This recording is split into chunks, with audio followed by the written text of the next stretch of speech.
Sore ini kita membahas konsep ya. Tidak ada analisa sore ini, kita hanya membahas konsep. Jadi sebenarnya ini konsep dasar ya dari pergerakan harga. Mungkin sering dilupakan juga dan eh, sering diabaikan oleh trader-trader juga termasuk saya. Topik kita sore ini itu trending dan sideways. Jadi dalam video kali ini saya mau memaparkan dua pasangan yang akan selalu kita lihat di chart. Nah, secara kasat mata kita melihat di chart PT atau chart price and time itu eh, kondisi trending dan sideways ini secara visual bisa kita identifikasi baik itu secara langsung maupun dengan menggunakan alat. Nah, di dalam analisa chart yang basis dari KG, trending dan sideways ini versi advance-nya itu bisa hanya menggunakan pengamatan saja ya. Kita langsung saja di chart. Oh, sebelum melanjut, saya dulu mau menjelaskan bahwa setiap kali ada sideways, pasti setelahnya itu akan trending, baik itu trending up maupun trending down. Di chart ini kita bisa lihat ya di volatile index H4. Ini secara visual ya bisa kita melihatnya di sini. Coba kita insert dulu objek eh, garis. Nah, ini coba kita bisa melihat di daerah sini ini adalah area sideways setelah terjadi trending. Demikian juga di sini dan secara kasat mata mungkin di daerah sini ada juga daerah sideways ya. Nah, demikian juga di sini, di sini. Nah, ini TF dari H4. Em, Masih banyak lagi kalau kita bisa ini, karena ini TF H4. Ini kita bisa lihat di sini ada daerah-daerah yang sideways secara visual. Nah, daerah-daerah yang flat ini adalah daerah yang di dalam teori atau belajar analisa chart ala Kagini yang selalu ditunggu. Kenapa ditunggu? Eh, Kagi dalam tulisannya itu mengatakan bahwa batas-batas saat terjadinya sideways itu lebih mudah diidentifikasi ketimbang saat trending. Kenapa? Karena saat trending itu ketika kita masuk, eh, kita tidak tahu sampai di mana trendingnya, apakah itu sudah berakhir atau masih lanjut. Artinya kita itu secara probabilitas itu akan membuat kita itu berjudi dengan chart kita. Nah, secara teori kondisi sideways itu adalah kondisi yang ditunggu di analisa KG. Nah, kita identifikasi dulu lah ya untuk area-area trendingnya. Kita coba identifikasi dulu yang trending ini adalah area trending. Kita ubah warnanya dulu dengan warna yang lebih halus, lebih merah lah. Jangan tidak kelihatan. Coba warna biru. Nah, ini adalah area-area trending setelah dia flat. Nah,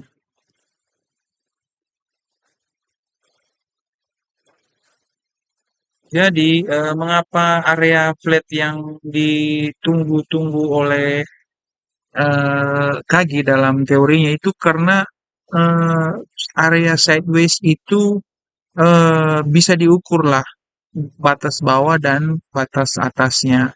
Nah, seperti contoh pada chart ini, artinya ketika harga berada di daerah bawah, itu kita bisa melakukan buy, dan di daerah atas kita bisa melakukan sell. Nah, coba kalau kita masuk di tengah-tengah trending seperti begini. Nah, kita contohnya buat tra- eh, mau buat mau ikut dengan posisi sell atau mau membuat posisi buy. Nah, kita tidak tahu ini harganya mau kemana. Makanya untuk posisi trending itu dihindari lah sama KG. Tapi bukan berarti trending juga kita tidak bisa masuk ya. Di trending kita bisa masuk, tapi dengan syarat kita mencari eh, kondisi yang flat. Nah, mungkin ini nanti akan kita bahas selanjutnya. Nah, trending dan sideways ini kita melihatnya berdasarkan visual saja ya. Artinya apa yang kita lihat dari pandangan mata kita saja. Artinya berdasarkan visual mata.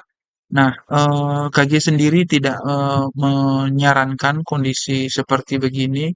KG dalam tulisannya itu menyampaikan bahwa untuk mengidentifikasi sideways dan trending itu dia menggunakan acuan waktu. Nah, perhitungan acuan waktu ini dibagi berdasarkan kebiasaan manusia. Jadi KG itu menggunakan kebiasaan manusia itu untuk mengukur eh, rata-rata pergerakan harga per acuan waktu. Nah, secara singkatnya mari kita buka saja di chart ya. Kita buka volatile index. Oke, oke. Nah, kita coba gunakan chart M1. Chartnya dikecilin dulu. Oke. Nah, ini kita bisa melihat ya, ini chart volatile index di M1. Nah, kenapa di M1? Karena pada dasarnya data yang semakin banyak itu akan menghasilkan perhitungan yang jauh lebih akurat. Jadi, misalnya kita mau menghitung sesuatu atau menyampling sesuatu kan secara secara teoritis dan secara empiris semakin banyak jumlah responden maka eh, akurasi data yang kita ukur itu semakin akurat. Nah, demikian juga dengan data yang ada di chart. Jadi semakin kecil data yang kita gunakan maka akurasi dan ketepatan datanya itu semakin bagus. Nah, sekarang kita mau mengukur eh, enggak sebelumnya untuk menghitung rata-rata pergerakan acuan itu KG menggunakan standar ya acuan waktu. Jadi dia menggunakan standar acuan dimulai dari 10 tahun, eh, tahunan, 4 bulanan, bulanan, mingguan, harian, dan di dalam harian itu ada 3 acuan yang menjadi patokan utama, yaitu 8 jam, 4 jam, dan 1 jam. Eh, Perhitungan acuan ini disesuaikan dengan jam kerja manusia dan kebiasaan manusia lah. Artinya manusia itu jam kerjanya itu 8 jam sehari, istirahatnya kadang setelah bekerja 4 jam, dan kebiasaan-kebiasaan itu di-plot di dalam chart. Nah, kembali ke pertanyaan awal tadi, bagaimana sih mengidentifikasi eh, pergerakan trending dan sideways base menggunakan SMA? Jadi untuk mengidentifikasinya, KG menggunakan alat sederhana yaitu simple moving average untuk melihat melihat rata-rata pergerakan harga berdasarkan acuan waktu. Jadi misalnya Kita coba tambahkan moving average untuk melihat rata-rata pergerakan harga selama 4 jam terakhir. Nah, selama 4 jam terakhir itu berarti dalam 1 jam itu ada 60 batang candle. Berarti untuk 4 jam itu 60 dikali 4 berarti 240 batang candle. Nah, untuk metodenya simple, artinya setiap ada rata-rata yang baru itu akan dihitung pembobotan di nilai close-nya dan warnanya biru.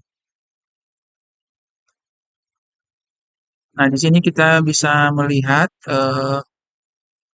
acuan 4 jam ini. Nah, secara visual kan kita bisa melihat di sini eh, MA yang SMA yang menggambarkan rata-rata pergerakan harga selama 4 jam itu sedang bergerak datar ya. Nah, eh, untuk melihat sampai di mana eh, kemampuan atau eh, eh, batas-batas harga ini bergerak dalam range normal ini, maka KG menambahkan salah satu lagi tools untuk mengidentifikasi area flat ini yaitu Bollinger Bands. Jadi Bollinger Bands itu dibuat periode yang sama dengan eh, MA-nya, warnanya juga sama. Oke.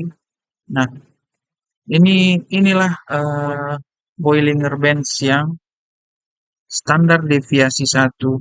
Nah, kita coba rubah warnanya dulu biar lebih jelas. Oke. Nah, Bollinger Band yang standar deviasi satu ini kan terlihat datar pada saat harga sudah mulai masuk di dalam area normalnya. Jadi di area normalnya ini, ketika harga sudah mulai masuk, maka Bollinger Band-nya pun mulai datar. Nah, disinilah sebenarnya hukum KG itu bekerja. Artinya, ketika area ini menjadi flat,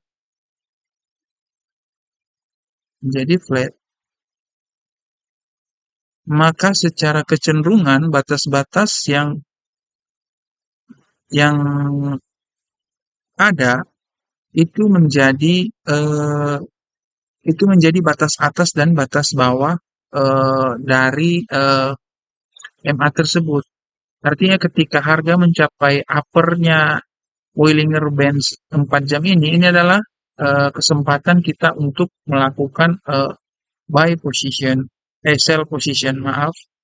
Dan begitu juga ketika dia sampai di bawah. Nah, kondisi ini adalah yang ditunggu saat eh, analisa BBMA versinya KG. Nah, kita coba lihat lagi ya. Sebenarnya ini bisa ditambahkan sampai 2 Bollinger Band. Kita tambahkan lagi satu lagi di sini. 240. Nah, ini kita bisa melihat bahwa di sini di middle-nya itu adalah MA dan tengahnya ini adalah MA 4 jam dan kita bisa melihat bahwa pergerakan harga itu bergerak naik dan turun di dalam range yang eh, range tertentu saat MA ini sudah mulai flat. Nah, hal ini yang kita manfaatkan untuk menjadi pedoman kita atau kita manfaatkan untuk meningkatkan probabilitas kita dalam melakukan open position. Nah, flat inilah yang kita tunggu. Kita coba lihat lagi. Nah, kita coba lihat lagi. Nah, saat di sini MA 4 jam mulai sideways di daerah sini.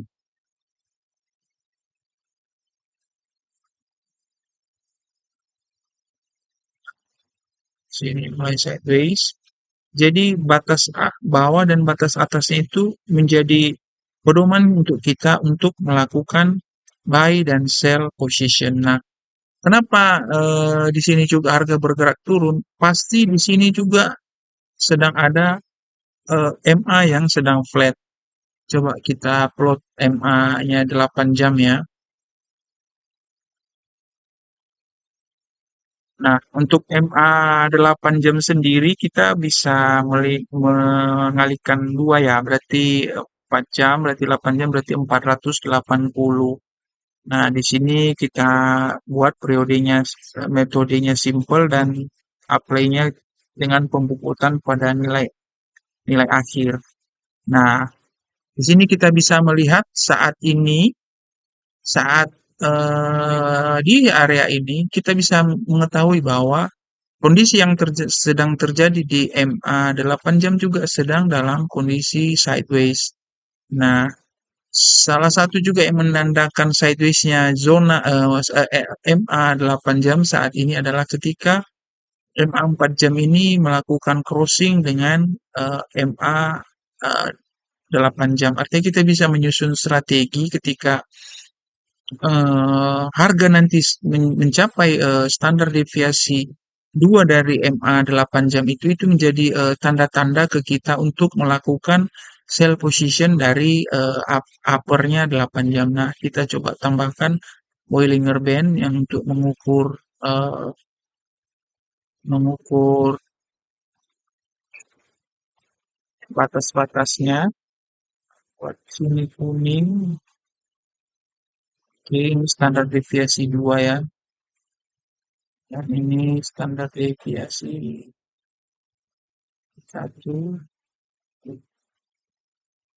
Nah, bisa kita lihat bahwa di 8 jam juga sedang dalam kondisi sideways saat terjadi ini, dan ini akan menjadi area yang kita tunggu untuk melakukan buy dan sell berdasarkan eh, kondisi MA tersebut. Nah, kenapa sideways yang kita tunggu? Karena dengan adanya kondisi sideways, kita bisa memberikan probabilitas yang lebih besar terhadap kecenderungan arah pergerakan harga. Jadi ketika harga sudah sampai di uppernya 8 jam di sini, itu peluang dia untuk bergerak turun itu semakin besar.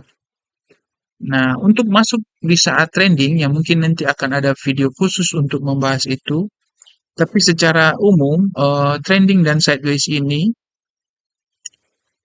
kenapa lebih memilih sideways ya? Karena alasan itu tadi, di dalam kondisi yang sideways, kita kita bisa mengukur batas-batas yang sedang terjadi di harga. Artinya ketika 4 jam dalam hal ini sedang sideways, artinya upper dan lowernya itu akan menjadi titik perhatian kita untuk menyusun strategi buy dan sell.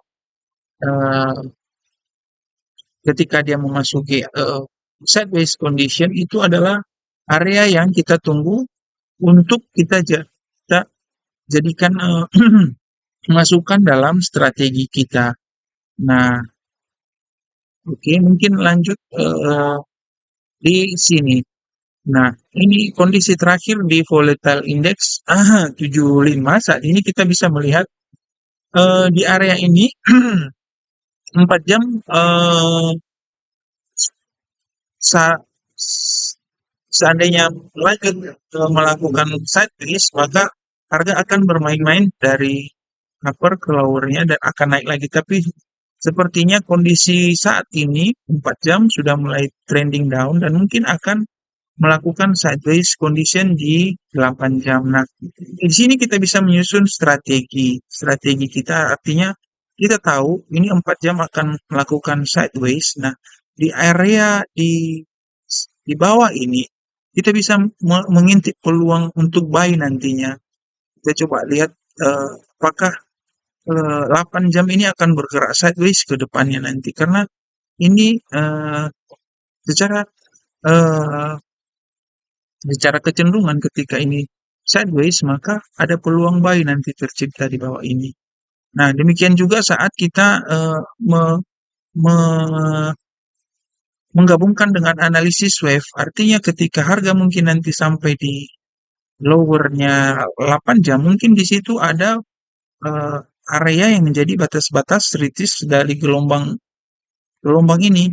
Jadi mungkin di buyer balance-nya ini atau di buyer seller balance-nya ini nanti, atau mungkin sekarang saat harga bergerak naik lagi ke dalam normal 4 jam. Tapi untuk posisi ini sekarang kita masih ragu-ragu ya karena posisinya masih di tengah dan kita berharap ini harga bergerak turun dulu baru kita melakukan buy position. Nah, itu adalah eh, cara yang disampaikan oleh KG dalam belajar analisis analisa chartnya bahwa area sideways itu adalah area yang selalu ditunggu.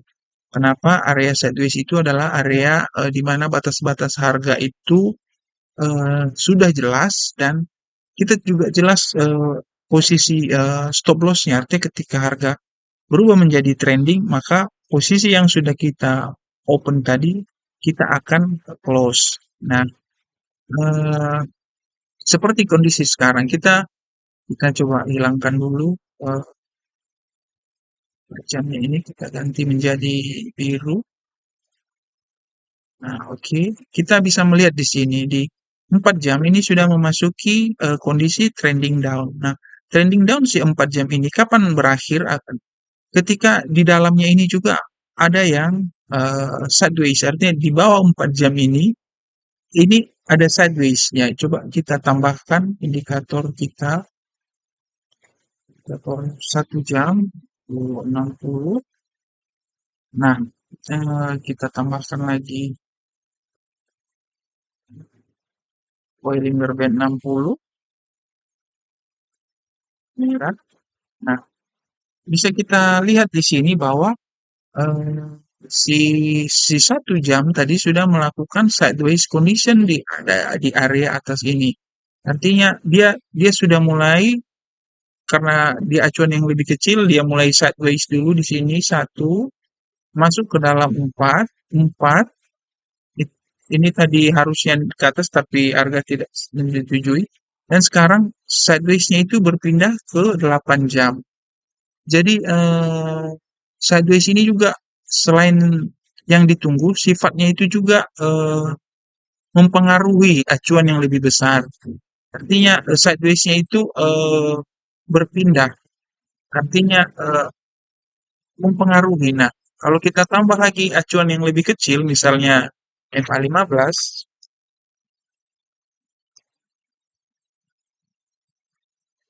MA15,